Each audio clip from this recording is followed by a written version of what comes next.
Good day, friends. In this video, we are going to talk about an amendment brought in by the Finance Act 2022 to provide tax relief on account of COVID-19. तो जैसा कि हम जानते हैं कि कोविड-19 का outbreak financial year 2019-20 में हुआ था and it basically started towards the early part of 2020. तो फाइनेंशियल ईयर और प्रीवियस ईयर 2019-20 और उसके बाद 25 जून 2021 को फाइनेंस मिनिस्ट्री ने एक प्रेस स्टेटमेंट रिलीज़ किया था जिसमें उन्होंने अनाउंस किया था कि टैक्स पेयर्स को जो है वो रिलीफ प्रोवाइड करेंगे कोविड-19 के रिलेशन में। अगर एक्सपेंडिचर होता है, अगर कोई सम इनकर होता है ऑन द मेडिकल ट्रीटमेंट उसके रिलेशन में, and if there is an unfortunate death of the tax payer, तो फैमिली मेम्बर्स को अगर एक्स ग्रेशिया पेमेंट मिल रहा है तो उसके रिलेशन में टैक्स रिलीफ को प्रोवाइड किया जाएगा। तो उसके बाद का जो नेक्स्ट फाइनेंस एक्ट था वो फाइनेंस एक्ट 2022 था और फाइनेंस एक्ट 2022 में बेसिकली इनकम टैक्स एक्ट में जो है वो प्रोविजंस को अमेंड किया गया। जब हम फाइनेंस एक्ट 2022 को देखते हैं तो मोस्टली प्रोस्पेक्टिव अमेंडमेंट्स हमको दिखते हैं, लेकिन इस केस में अमेंडमेंट रेट्रोस्पेक्टिव है बिकॉज कोविड-19 रिलेटेड जो है वो इश्यूज टैक्स पेयर्स फेस करने लगे थे from financial year 2019-20 and therefore retrospective amendment has been made which is effective from assessment year 2021, which means financial year or previous year 2019-20. So these amendments are applicable for previous year or financial year 2019-20 and subsequent years. Even though the amendments are retrospective, पर हमारे May November 2022 में जो exams थे, these amendments were out of the scope of those exams. ऐसा क्यों? ऐसा इसलिए because usually the law which is applicable for exams for 2022 is the law as amended by Finance Act 2021. The law as amended by Finance Act 2022, which is effective from assessment year 2023-24, is relevant for exams which will now be held in May or November 2023 and onwards. तो इसलिए पिछले साल के exams के लिए ये amendment relevant नहीं थे, even though they were effective, but अब जो एग्ज़ाम्स होंगे उनके लिए ये अमेंडमेंट्स जो है वो रेलिवेंट होंगे, तो इसलिए हम इस वीडियो में उनका डिस्कशन करेंगे। This table, as you can see on the screen, is basically a summary of the provisions which have been amended to provide tax relief.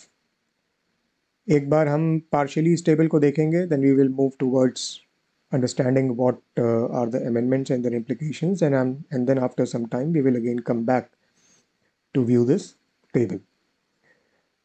तो दो टाइप के केसेस पॉसिबल हैं, नंबर 1, नंबर 2। केस नंबर 1 में there is an expenditure which is incurred in relation to which the tax payer is receiving a reimbursement. तो उसने कुछ expenditure incur किया है on account of medical treatment due to कोविड-19 और जिसके relation में ही is receiving a sum of money, reimbursement हो रहा है, या अनफॉर्चुनेटली टैक्स पेयर की डेथ हो गई है और एक्स ग्रेशिया पेमेंट उसके फैमिली मेम्बर्स को मिल रहा है। तो दोनों ही केसेस में टैक्स रिलीफ को प्रोवाइड किया गया है। तो एक केसेस को अगर हम देखें, सम रिसीव्ड बाय, अगर हम रीइंबर्समेंट ऑफ एक्सपेंडिचर की बात करें, then the sum can be received by an individual who is an employ, in which case the sum will be receive from the employer. Expenditure incur हो रहा है और employer expenditure को reimburse कर रहा है, so the employee is receiving the amount from the employer. The individual may be any other person not being an employ, in which case employer से पैसा नहीं मिल रहा है, किसी भी और से मिल रहा है। For example, a person may be receiving some money from a trust और फ्रॉम फ्रेंड और कलीग और फ्रॉम अ रिलेटिव और from any other person. Similarly death के केस में, अब डेथ के केस में ऑब्वियसली जिसकी डेथ हो गई है उसको तो पैसा नहीं मिलेगा, so the sum will be receive by member of the family, okay, and the sum may be received by the member of the family either from the employer of the deceased individual or from any other person. ये दो cases बन सकते हैं। तो ये basically 4 combinations बन सकते हैं डिपेंडिंग ऑन वेदर एक्सपेंडिचर इनकर हुआ है और फिर उसका रीइंबर्समेंट मिल रहा है, या डेथ के केस में एक्स ग्रेशिया पेमेंट मिल रहा है। अगर रीइंबर्समेंट है तो मेडिकल ट्रीटमेंट रहेगा, और मेडिकल ट्रीटमेंट या तो खुद का हो सकता है या मेंबर ऑफ फैमिली का हो सकता है। दोनों ही केसेस में टैक्स रिलीफ मिलेगा, चाहे वो अमाउंट आपको एम्प्लॉयर से मिल रहा हो और from any other person. It can be on account of treatment for self और member of the family. Ex gratia payment के केस में मेडिकल ट्रीटमेंट का कोई लॉजिक नहीं है, because it's an ex gratia payment which is received on death. अब कौन से टैक्स हेड में इसका टैक्स ट्रीटमेंट होगा? एक ही केस है जहां पर the amount will be treated under the head salaries, और बाकी सारे केसेस में the amount will be treated under the head IFOS, income from other sources. Salary कब? सैलरी तब होगी when the employer is reimbursing the expenditure incurred by the employee. Okay, इस वाले case में where the employer is reimbursing the expenditure incurred by the employee on medical treatment for self or for a member of family. बाकी जितने तीनों cases हैं उसमें salary tax head में treatment नहीं होगा, बिकॉज एम्प्लॉयर से एम्प्लॉय को पैसा नहीं मिल रहा है, तो वहाँ पर एम्प्लॉयर एम्प्लॉय रिलेशनशिप नहीं है। फॉर एग्जांपल सेकंड केस में अगर हम देखें तो individual is receiving money from any other person, employer नहीं है, तो इसलिए टैक्सेशन सैलरी हेड में नहीं होगा, IFOS में होगा। और एक्स ग्रेशिया पेमेंट की अगर हम बात करें डेथ के केस में, तो मेंबर ऑफ फैमिली का इंडिविजुअल जो डिसीज्ड इंडिविजुअल है उसके एम्प्लॉयर और मेंबर ऑफ फैमिली का रिलेशन एम्प्लॉयर एम्प्लॉय का नहीं है, तो इसलिए ऐसे केस में इनकम फ्रॉम अदर सोर्सेज में ये अमाउंट जाएगा। और अगर मेंबर ऑफ फैमिली को किसी नॉन एम्प्लॉयर से भी पैसा मिल रहा है तो वहाँ तो एम्प्लॉयर एम्प्लॉय रिलेशनशिप है ही नहीं किसी भी एंगल से, तो वहाँ भी IFOS में जाएगा। तो सिर्फ एक केस में under the head salary taxation बनेगा। अब थोड़ा सा टैक्स रिलीफ की बात कर लेते हैं कि अमेंडमेंट क्या हुए हैं and what is the extent to which tax relief has been provided. So first we will look at the tax relief provided under the head salary, where we just now saw that this will cover a case where the employee is receiving an amount from the employer. तो ये chart है tax book plus में medical treatment से related tax treatment के context में, और medical treatment अगर outside India है तो क्या टैक्स ट्रीटमेंट होगा, और अगर इन इंडिया है तो क्या टैक्स ट्रीटमेंट होगा। तो इन इंडिया के केस में अगर हम देखें तो ये 4 सिचुएशंस हैं जहां पर टैक्स रिलीफ प्रोवाइड किया जाता है। In these 4 cases the sum reimbursed from the employer is not taxable as a perquisite, तो कोई टैक्स इम्प्लीकेशन एम्प्लॉय के हैंड्स में नहीं आते हैं। ये सीरियल नंबर 1, 2, 3 तो हमें ऑलरेडी पता होंगे क्योंकि these are already a part of the income tax act. अगर एम्प्लॉयर के अपने हॉस्पिटल में ट्रीटमेंट हो रहा है, नंबर 1, नंबर 2 में अगर गवर्नमेंट हॉस्पिटल में ट्रीटमेंट हो रहा है, और नंबर 3 अगर प्रिस्क्राइब्ड एलिमेंट्स या डिजीज़ का ट्रीटमेंट हो रहा है in any approved hospital. Serial number 4 pertains to the amendment that has been brought in relation to COVID-19, और इस amendment को ध्यान से पढ़ो। Reimbursement of expenditure, अगर एम्प्लॉयर reimburse कर रहा है एक्सपेंडिचर को which has been incurred on medical treatment in respect of any illness relating to COVID-19, मतलब COVID-19 से related कोई भी illness के लिए अगर मेडिकल ट्रीटमेंट होता है और एक्सपेंडिचर इनकर होता है और उस एक्सपेंडिचर का रीइंबर्समेंट अगर एम्प्लॉय कर रहा है तो वो परक्विजिट नहीं माना जाएगा और टैक्स इम्प्लीकेशंस अराइज नहीं होंगे। कंडीशन क्या है? Provided the employee submits the prescribe documents to the employer, तो प्रूफ देना पड़ेगा, एम्प्लॉय को एविडेंस देना पड़ेगा, कुछ डॉक्यूमेंट्स प्रिस्क्राइब्ड हैं वो एम्प्लॉय को सबमिट करने पड़ेंगे एम्प्लॉयर को, and in that case taxable perquisite will not arise and the amount will be exempt. Prescribed documents क्या है? नोटिफिकेशन आया है, नोटिफिकेशन नंबर 90 ऑफ 2022, पर उसके सारे पॉइंट्स हमारे स्टडी पर्पस के लिए रेलिवेंट नहीं है। What is relevant is given here. Prescribe documents include, मतलब और भी चीज़ें हैं, लेकिन जो इम्पोर्टेंट पॉइंट है वो ये है कि प्रिस्क्राइब डॉक्यूमेंट्स में जो नेसेसरी डॉक्यूमेंट्स हैं ऑफ मेडिकल डायग्नोसिस और ट्रीटमेंट ऑफ द एम्प्लॉय और हिज फैमिली मेम्बर फॉर कोविड-19 और इलनेस रिलेटेड टू कोविड-19 वो होने चाहिए, वो सबमिट होने चाहिए। और this illness should be suffered, the covid or the illness related to covid-19 should be suffered within 6 months from the date of being determined as covid-19 positive।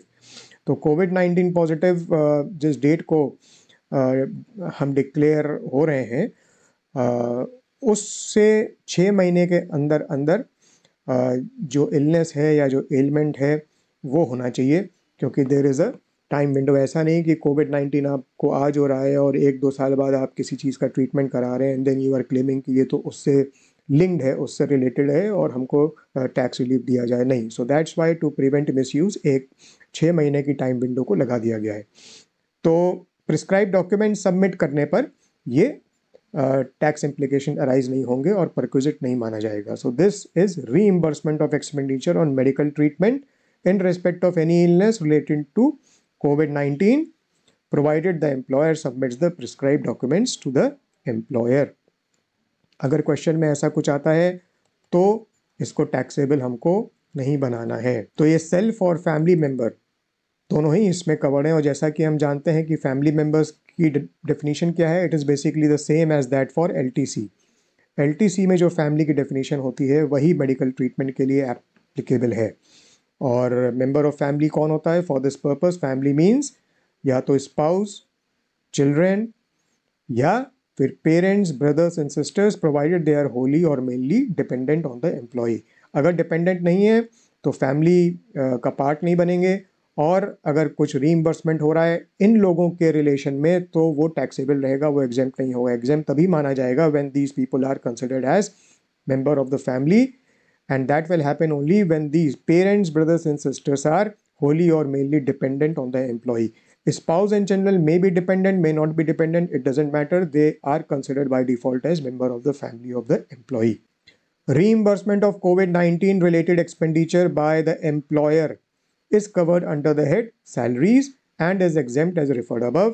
On the other hand, amount received from any person other than the employer, अगर employer नहीं है, for example from friends and colleagues etc., or sum received by a member of the family of the employee in the case of his death, जैसा कि हम पहले देख चुके हैं, is covered under the head IFOS। और IFOS में किस सेक्शन में कवर्ड होगा? Under section 56(2)(x। 56(2)(x कौन सा है सेक्शन? हमने IFOS के अंदर डिस्कशन किया होगा, हमने उसको स्टडी किया होगा। It pertains to gifts. तो सम रिसीव्ड विदाउट कंसिडरेशन और फॉर इनएडिक्वेट कंसिडरेशन, तो वो 56(2)(x में जाके फॉल कर जाएगा और वहाँ पर उसके टैक्स इम्प्लीकेशंस को डिटरमाइन किया जाएगा। लेकिन क्योंकि टैक्स रिलीफ अब प्रोवाइड हो गया है तो इसलिए दो सम्स विल बी एग्जेम्प्ट। तो 56(2)(x में उनका टैक्सेशन नहीं होगा। और किस तरीके से टैक्स इम्प्लीकेशंस ऐसे केस में अराइज होंगे, let's now take a look. Now we have come to section 56(2)(x which is a part of the head income from other sources. तो अभी तक हमने सैलरी हेड की बात करी, अब हम IFOS की बात करेंगे। और यहाँ पर एम्प्लॉयर एम्प्लॉय रिलेशनशिप दोनों पार्टीज़ के बीच में नहीं रहेगा। तो जैसा कि हम जानते हैं 56(2)(x केस में जो सम ऑफ मनी है which receive without consideration, right, consideration नहीं है, और सम ऑफ मनी के केस में क्या होता है? 50,000 की थ्रेशोल्ड होती है। If the aggregate value of such sum which is received by the taxpayer in the previous year from any person is more than 50,000, then the whole of the aggregate value of such sum is taxable, else the sum is not taxable। इसका मतलब अगर previous year में आपको for example 20,000 की gifts मिली, that means sum of money मिला for example 20,000 का without any consideration, तो वो 20,000 टैक्सेबल नहीं होगा क्योंकि वो 50,000 के थ्रेशोल्ड को एक्सीड नहीं कर रहा। पर मान लो अगर 55,000 का मिलता है तो पूरा 55,000 56(2)(x में टैक्सेबल हो जाएगा। तो अगर हम कोविड-19 की बात करें, आपने मेडिकल ट्रीटमेंट कराया और आपको किसी फ्रेंड से फॉर एग्जांपल 60,000 रुपये विदाउट कंसिडरेशन आपको मिले, राइट। तो तो ऐसे केस में वो पूरा का पूरा टैक्सेबल हो जाएगा, क्योंकि 56(2)(x) में फॉल कर जाएगा। अगर मान लो 50,000 से कम मिलता है और साल भर में एग्रीगेट 50,000 से कम आता है, the sums of money which person has receive, तो वो ऑब्वियसली टैक्सेबल नहीं होगा।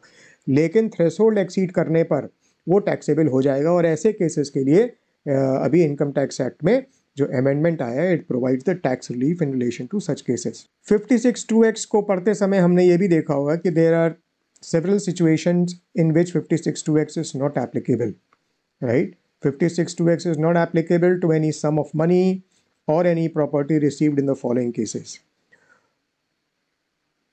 तो ये नंबर 1 से लेकर, for example, if the sum of money is receive from a relative under a will, inheritance, और ये सब हम ऑलरेडी पढ़ चुके होंगे, तो वैसे भी वो सम ऑफ मनी 56(2)(x) में एग्जेम्प्ट है। तो मान लो कोविड-19 के रिलेशन में हमको कुछ पैसा मिलता है किसी रिलेटिव से, और रिलेटिव की डेफिनेशन 56(2)(x) के लिए स्पेसिफिकली दी हुई है, जो हमने स्टडी करी होगी। तो उसमें टैक्स रिलीफ मिले या ना मिले स्पेसिफिकली, वो तो एग्जेम्प्ट है ही। तो भले ही 1 लाख मिले, 2 लाख मिले, 10 लाख मिले, कितना भी मिले, without any limit, so long as it is received from any relative, 56(2)(x) applicable नहीं होगा। लेकिन मान लो किसी फ्रेंड से पैसा मिल रहा है, किसी हमारे कलीग से मिल रहा है, या किसी ऐसी एंटिटी से मिल रहा है, या किसी ऐसे सिचुएशन में मिल रहा है जो कि इन पर्टिकुलर क्लॉजेज में फॉल नहीं करती हैं, जहां पर 56(2)(x) अप्लाई नहीं होता है। तो अगर इनमें कोई सिचुएशन हमारी फॉल नहीं कर रही है, तो obviously 56(2)(x will get triggered and the amount will become taxable under section 56(2)(x। इससे जो है रिलेटेड टैक्स रिलीफ को प्रोवाइड करने के लिए जो अमेंडमेंट आए हैं, वो बेसिकली 2 अमेंडमेंट्स हैं। उनको देख लेते हैं। पहला अमेंडमेंट क्या है? 56(2)(x) will not apply to any sum of money which is received by an individual from any person, कोई भी हो, in respect of any expenditure actually incurred by him, कोई एक्सपेंडिचर किया है उस इंडिविजुअल ने, और उसके रिलेशन में आपको पैसा मिल रहा है किससे? फ्रॉम एनी पर्सन, और एक्सपेंडिचर किस पे किया गया है? ऑन हिज मेडिकल ट्रीटमेंट और treatment of any member of the family. देखो, जो सैलरी के केस में पढ़ा था, वही सिमिलर यहाँ पर पॉइंट्स हैं।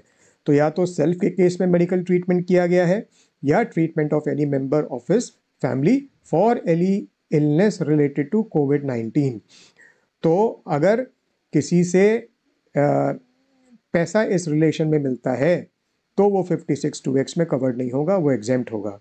उसके लिए कंडीशन क्या है? To avail the exemption, the individual should keep a record of prescribed documents and furnish a statement of amount received in the prescribed manner। तो इंडिविजुअल को प्रिस्क्राइब डॉक्यूमेंट्स का एक रिकॉर्ड रखना पड़ेगा और एक स्टेटमेंट फर्निश करना पड़ेगा in the prescribe manner. If these conditions are satisfied, तो 56(2)(x) एप्लीकेबल नहीं होगा। प्रिस्क्राइब डॉक्यूमेंट्स क्या हैं?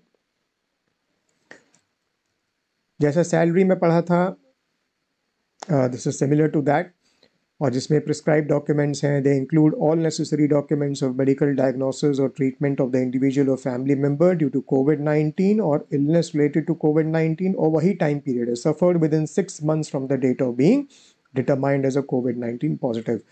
अगर कोविड-19 पॉजिटिव की जो डिटर्मिनेशन की डेट है उसके 6 महीने बाद की कहानी है, या उसके 1 साल, 2 साल, 3 साल बाद की कहानी है, तो ये टैक्स एग्जेम्पशन नहीं मिलेगा।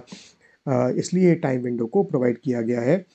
And this is, as we saw earlier, this is on the lines of the requirement under the head salaries। तो ये वो केस हो गया है जहाँ पर एक्सपेंडिचर हो रहा है ट्रीटमेंट पे, और आपको उससे रिलेटेड किसी से भी पैसा मिल रहा है, तो वो 56(2)(x) में फॉल नहीं करेगा, अगर आप ये डॉक्यूमेंटेशन मेंटेन करते हैं और ये स्टेटमेंट फर्निश करते हैं। दूसरा केस हो सकता है कि हमको किसी से पैसा मिल रहा है as ex gratia payment in the event of the unfortunate death of the individual. ऐसे केस में किसको पैसा मिलेगा? मेंबर ऑफ द फैमिली को। तो अगर मेंबर ऑफ द फैमिली को पैसा मिल रहा है, the sum is received by a member of the family of a deceased person, और ये कौन सी सिचुएशन है? Where the cause of death of such person is illness related to कोविड-19। कोविड-19 से रिलेटेड कॉज होना चाहिए, अगर कोई और कॉज है तो एग्जेम्पशन नहीं मिलेगा। तो अगर कोविड-19 की वजह से अगर डेथ होती है और वो पैसा अगर मेंबर ऑफ द फैमिली को मिलता है, तो ऐसे में भी दो सिचुएशंस हो सकती हैं जो हमने शुरू में टेबल में देखा था। या तो वो पैसा एम्प्लॉयर से मिल रहा है, जिसकी डेथ हुई है उसके एम्प्लॉयर से उसके मेंबर ऑफ द फैमिली को मिल रहा है, तो 56(2)(x नहीं लगेगा, एग्जेम्पशन मिल जाएगा और उसके लिए कोई भी लिमिट नहीं है। कितना भी पैसा मिले, 10 लाख मिले, 20 लाख मिले, 50 लाख मिले, 1 करोड़ मिले, वो एग्जेम्प्ट रहेगा। दूसरा सिचुएशन वो हो सकता है जब एक्स ग्रेशिया पेमेंट मिल रहा है, not from the employer but from any other person और पर्सन्स।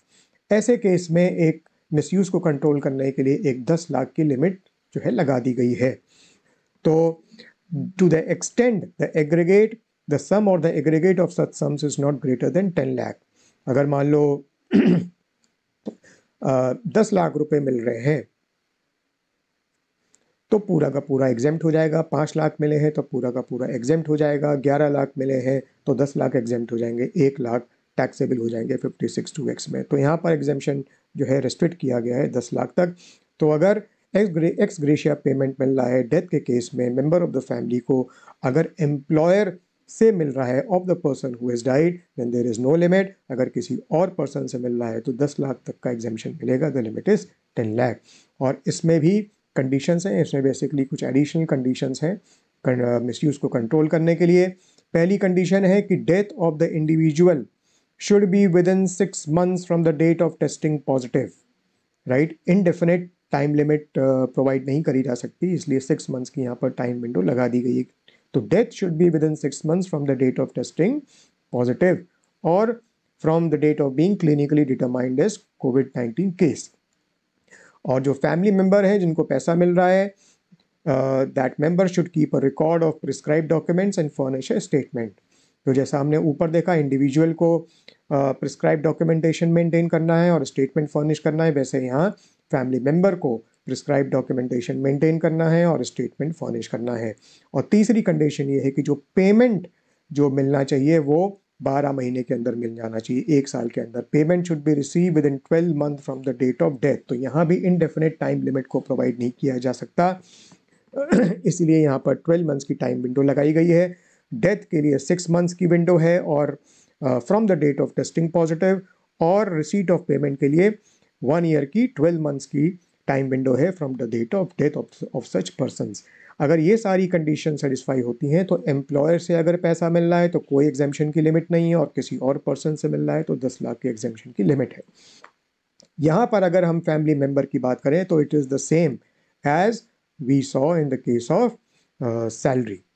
तो यहाँ भी स्पाउस हैं और चिल्ड्रेन हैं, और अगर पेरेंट्स ब्रदर्स एंड सिस्टर्स हैं then they should be wholly और mainly dependent on the individual.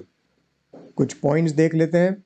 There is no monetary limit for exemption in respect of sum of money or property received in the cases listed in number 1 to number 13 above। जो कि सारे exemptions हैं जिनमें 56(2)(x नहीं लगता है, तो वहाँ अगर तुम देखो तो कोई लिमिट नहीं है। अगर रिलेटिव से पैसा मिल रहा है तो कोई लिमिट नहीं है। अगर रजिस्टर्ड ट्रस्ट और इंस्टीट्यूशन से मिल रहा है तो कोई लिमिट नहीं है। अगर इनहेरिटेंस के केस में मिल रहा है तो कोई लिमिट नहीं है, एक्सेट्रा एक्सेट्रा।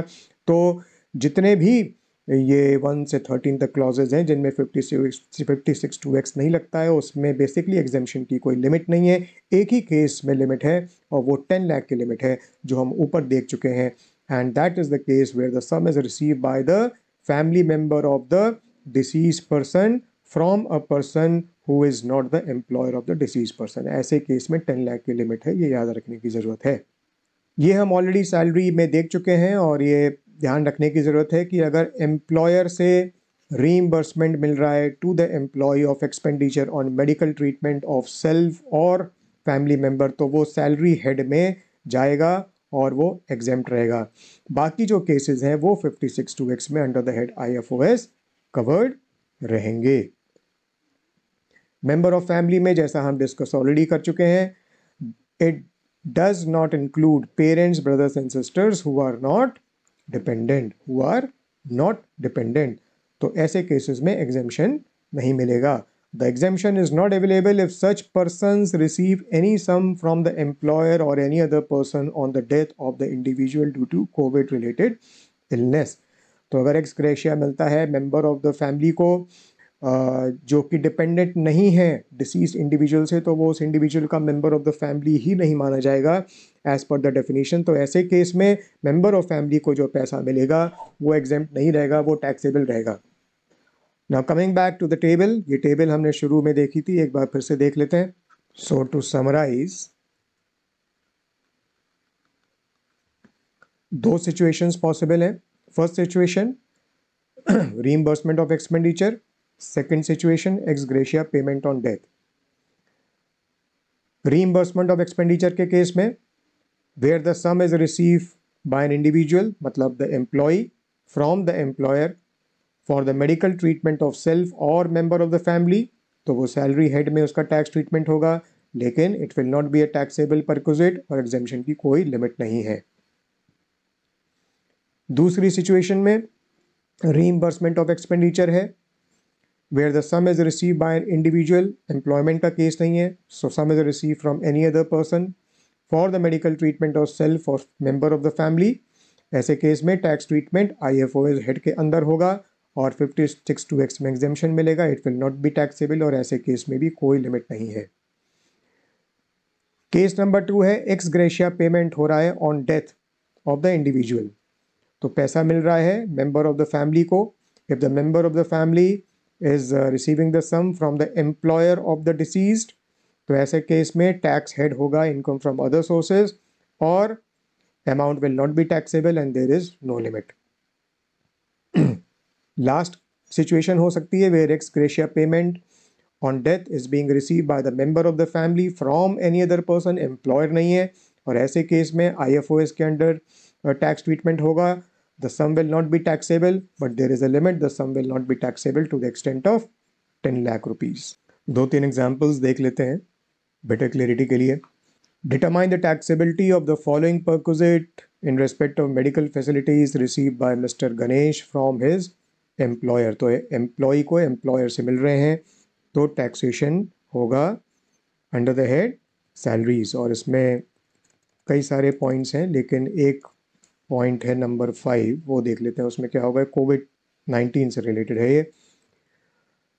75,000 का रीइंबर्समेंट हुआ है। Reimbursement of expenses on treatment of Ganesh daughter for health complication arising out of कोविड-19। Ganesh has submitted the prescribed documents to his employer, तो क्या ये टैक्सेबल होगा या ये एग्जेम्प्ट होगा? तो इस केस में ये एग्जेम्प्ट होगा, because this is a treatment of illness relating to COVID-19 and daughter is member of family of Ganesh, और उसने प्रिस्क्राइब डॉक्यूमेंट्स भी सबमिट किए हुए हैं और एम्प्लॉयर की तरफ से रीइंबर्समेंट ऑफ एक्सपेंसेस है। तो इसलिए जैसा कि हम देख चुके हैं पहले ही कि taxation under the head salaries में ये परक्विजिट नहीं माना जाएगा और ये एग्जेम्प्ट रहेगा। ये income from other sources head के रिलेशन में है। Jack, a chartered accountant in practice, received the following sums of money and properties during the previous year. Compute the income chargeable under the head IFOS on this account।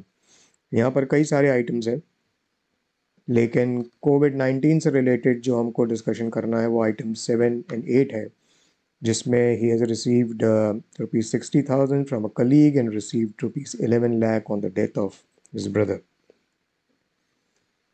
तो ये sum of money received without consideration है, basically इस category में fall कर रहा है। और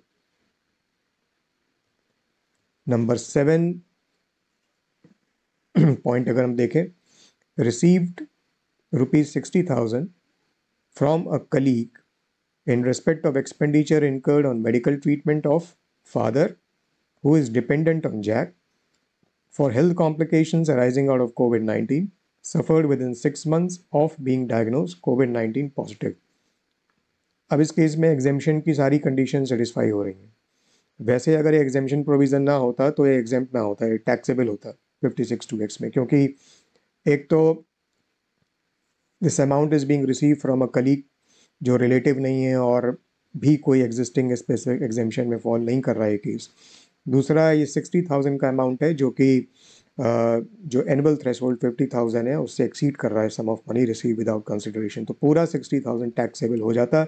लेकिन अब जो अमेंडमेंट आया है उसके हिसाब से अगर हम देखें तो फिर ये टैक्सेबल नहीं होगा, because it has been received in respect of treatment of कोविड-19 related illness and it has been received for medical treatment of the member of his family. Member of family क्यों? क्योंकि एक तो फादर हैं और वो डिपेंडेंट है। अगर फादर डिपेंडेंट ना होते, राइट, अगर फादर डिपेंडेंट ना होते तो वो मेंबर ऑफ द फैमिली ना होते तो ये 60,000 जैक के हैंड्स में टैक्सेबल होता, ये एग्जेम्प्ट नहीं होता। तो ये हो गया point number 7।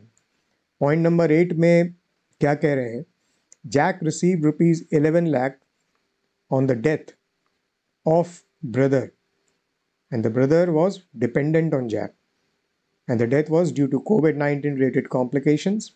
Within 6 months of testing COVID-19 positive, amount was received from the employer of brother after 9 months from the date of death. तो 11 लाख मिले हैं ब्रदर की डेथ पे। Brother was dependent on Jack और कोविड-19 की वजह से डेथ हुई है, और 6 months के अंदर, and the amount was received from the employer of the brother after 9 months from the date of death. तो इस केस में क्या होगा? एग्जेम्प्ट होगा कि पूरा टैक्सेबल होगा? देखो, दो receipt is from the employer of person who died due to कोविड-19 रिलेटेड इलनेस। तो क्या हमने पढ़ा था एग्जेम्पशन कब मिलेगा? जब एक्स ग्रेशिया पेमेंट मिल रहा है मेंबर ऑफ द फैमिली को on account of death of the person due to COVID, और अगर एम्प्लॉयर से वो पैसा मिल रहा है एम्प्लॉयर ऑफ द डिसीज, तो उसमें कोई लिमिट नहीं है, 56(2)(x) में वो एग्जेम्प्ट रहेगा, but the sum should be receive by the member of the family. तो the question is jack the member of the family of the brother who died? तो क्या कह रहे हैं? Though receipt is from the employer of person who died due to कोविड-19 related illness within 6 months of testing positive, तो वो 6 months की timeline की कंडीशन मीट हो रही है, and payment is receive within 12 months of death, ये भी कंडीशन टाइम विंडो की फुलफिल हो रही है। But Jack is not a member of family of the brother as he is not dependent on his brother. In fact, it is the other way around. The brother was dependent on Jack. Jack is not dependent on the brother. तो इसलिए brother हमको हम कह सकते थे कि वो Jack का मेंबर ऑफ द फैमिली है, बट जैक को नहीं कह सकते कि Jack is the member of the family of the brother. तो इसलिए जैक को जो 11 लाख रुपए मिले हैं वो एग्जेम्प्ट नहीं होंगे, it will be fully taxable, this amount will be fully taxable. अगर if Jack was dependent on his brother, then Jack would have been the member of the family of the brother, and then the receipt of this 11 lakh would have been exempt without any limit. तो ये 11 का 11 लाख, उसमें 10 लाख की limit नहीं लगती क्योंकि ये employer of the disease से मिल रहा है, तो इसलिए पूरा 11 लाख एग्जेम्प्ट हो गया होता। पर going by the facts of this situation ये एग्जेम्पशन नहीं मिलेगा, तो पूरा 11 लाख का अमाउंट टैक्सेबल हो जाएगा।